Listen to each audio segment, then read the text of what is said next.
Are you aware of the next films? Have you seen the scripts? Do you consult on them? Black Widow? Most of the conversations at Marvel, and this may really corrupt some people's imagination about what happens there. Most of the conversations happen on the way to the bathroom. So usually run into somebody on the way to the restroom and you stop. That's how you find out what's going on in Doctor Strange or Black Panther, And that's how we pass information off to each other. Congratulations, you're basically at the end of an insane line. We have completed-ish Avengers Endgame. Seconds away, I think tomorrow. Yeah, we will be back in the post-production facility tomorrow, but that's it. Okay. And they did warn you before that we won't discuss Endgame at all. Oh, so perfect. We got some other topics. So if you going back to Community, let's talk. We've got tons of questions.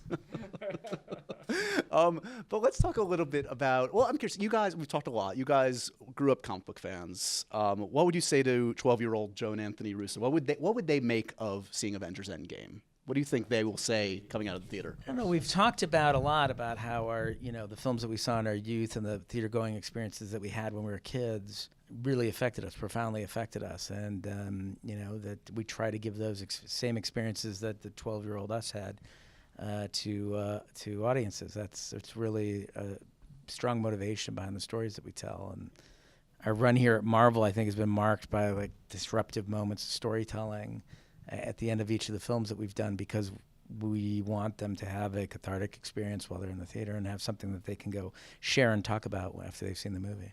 But now you've got me wondering if the 12-year-old versions of us would just hate our movies. No, I don't think so. What if though? It's 3 hours long. They would hate that. Really? They would be Could really cut it to 100 minutes, angry guys. at that. Yeah. You mentioned running time. It's about 3 hours, roughly, right? Yeah. Makes me curious. What was the shooting script? What was how long was? Jeez. That's a good I question. don't know. It's a really good question. It was on the long side for sure. Might have clocked it in the 140s. I don't think we never. So This what is a is crazy thing to say, but Yeah. we never try to go to set with something with a 1.5 in front of it. As ridiculous as that sounds. So we try to always make sure we shove it down into the 140s. We did try very hard because we knew in execution that we're the type, we like to play on set. Right. We like to have fun with the actors. We like to explore what the possibilities are. So we did try to really screw the script down before we went into production for that reason, just to give ourselves a little breathing room to re-expand. Plus, just from a resources standpoint, I mean, physical resources, emotional resources, you have to be very targeted. There's a year-long shoot between the two movies, and you can wear out your crew, you can wear out your cast. You have to be really targeted in what it is that you feel you need. I mean, talking to many a director over the years, there's no actual endpoint for when you're done with an edit. It's basically when it's time to release the movie, right? So that being said, you have the luxury of releasing a 3-hour film because you know that the audience is willing to go there. Is there a longer version of Avengers Endgame? No, it always stayed at this length. It was weird. The original director's cut was at this length, and then we didn't get the entire film in the first go-round of production because we had to stop to go finish Infinity War, so we couldn't continue shooting. The intent is always to on our part, not to have long films because we don't like testing the patience of the audience. Right. But this one is wrapping up 21 movies and the 6 original Avengers. Their story arc is coming to completion in this, and it's a lot of really important characters. So it just required the time. How does it play as a 3-hour running time? I mean, you can't be nonstop. You have to have moments of conversation and settling down and ramping up again. I mean, how would you describe sort of the pace that you set in this one? Well, look, that's a better question for after audiences start, wide audiences start seeing the movie. But I will say this up to this point, we have shown the movie to people, and nobody has brought up the running time being an issue. It seems to play well compulsively to people, regardless. We're entering the portion where there are many things that you might bat off and say it's too early just to talk about. Feel free. I'm a professional. I can take it. Yeah. But does the film pick up right? It's too early to talk about. Oh, God damn it. I shouldn't have offered you that option. I'm an idiot.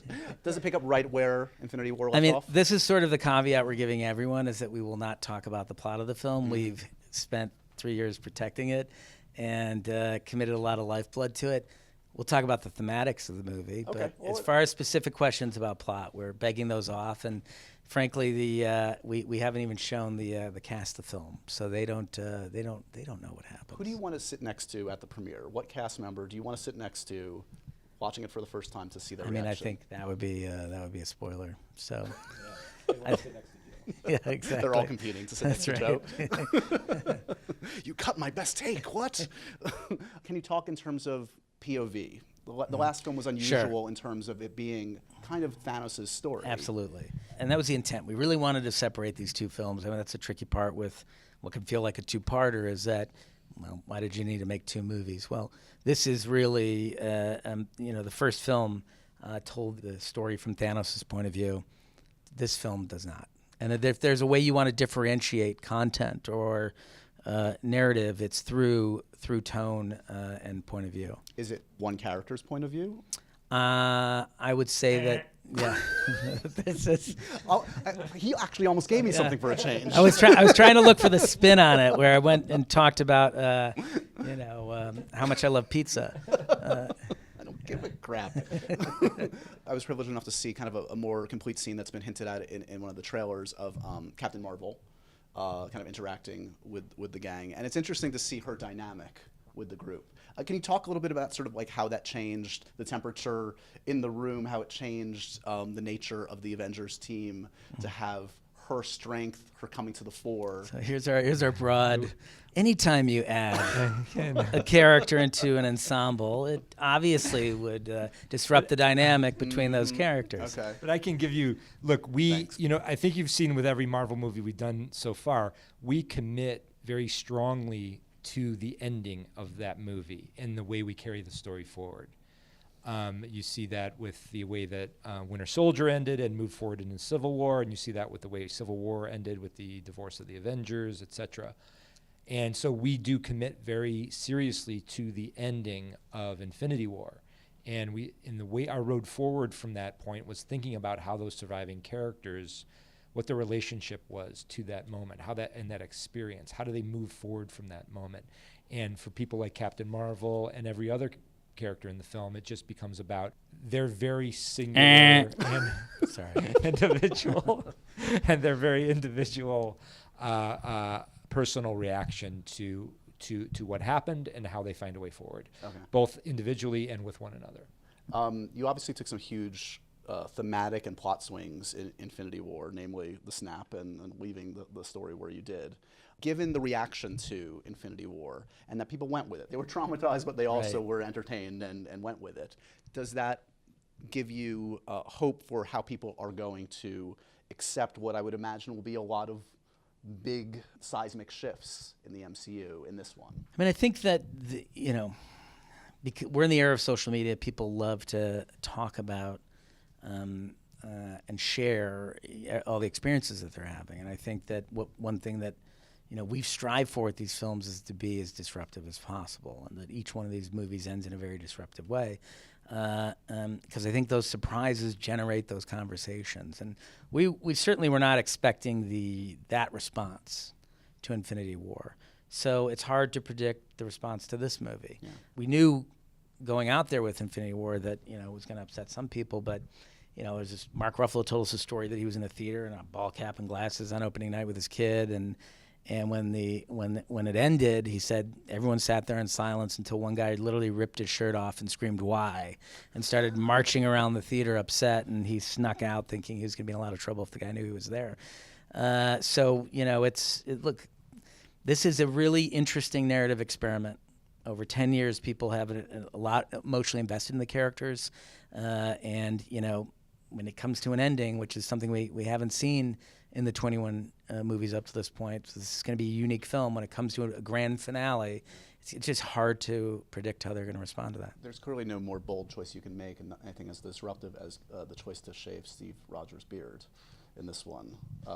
We're feeling the heat. Yeah, I mean, we're feeling the heat, guys. Yeah. Maybe CGI it back on. Is it too late? I mean, he was on the run. There's a thematic reason for that. Always. I mean, we try not to, there are no random beard shavings with us, right? It's sort of. How long is the beard? Some random hairstyles, but not. That's true. but not beard How long is the beard shaving sequence in the film? Is that why it's 3 hours long? There's like an hour-long beard shaving It was a sequence. big beard, you know. Yeah. It's hard to hack through that thing. Yeah. His beard also has super strength. Any tears on set on this one? Were there any moments where people? I think it felt like the end of any other. Evans tends to react more emotionally than other people every time one of the movies ends. So Right.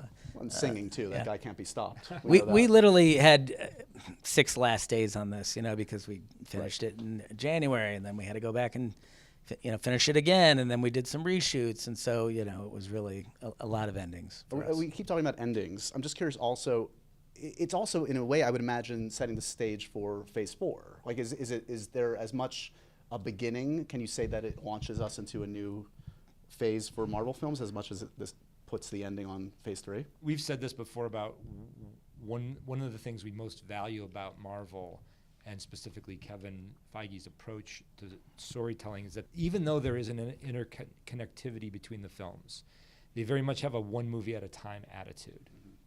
Meaning, like, they give every movie the space to become what it wants to become, to have the life that it's going to have, and then think about how you move forward from there. And that is a really healthy way to tell stories, because it's a very thoughtful way. It's a very thorough way. And I think that is that's basically the road forward from here. Okay. Okay, well, looking beyond Endgame for a second, you're going to be working with Tom Holland again.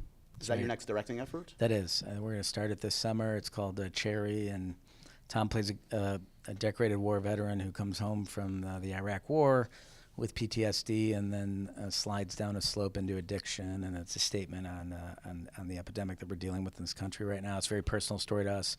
We've lost people very close to us to the epidemic, so I think it's going to be a very, very unique role for Tom. If he gets to read the script, hopefully you'll actually let him see it. He's read the script. The script he has read. Yeah. And we've talked, and you've talked to others about your love of Wolverine, Fantastic Four, Secret Wars. Of those 3, which is the one that's going to pull you back in a couple of years to MCU? I keep saying Secret Wars because that was one of the first books that I really fell in love with as a kid, was Secret Wars, and this notion of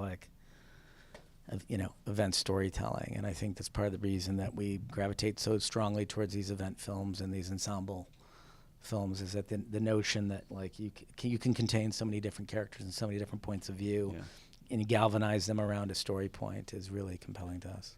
Would you ever consider a DC Universe film? Once you've put so many years into Marvel, does it feel weird to even consider doing a DC project? I mean, our brains are so fogged at this point that I don't know we can consider anything, but you never say never.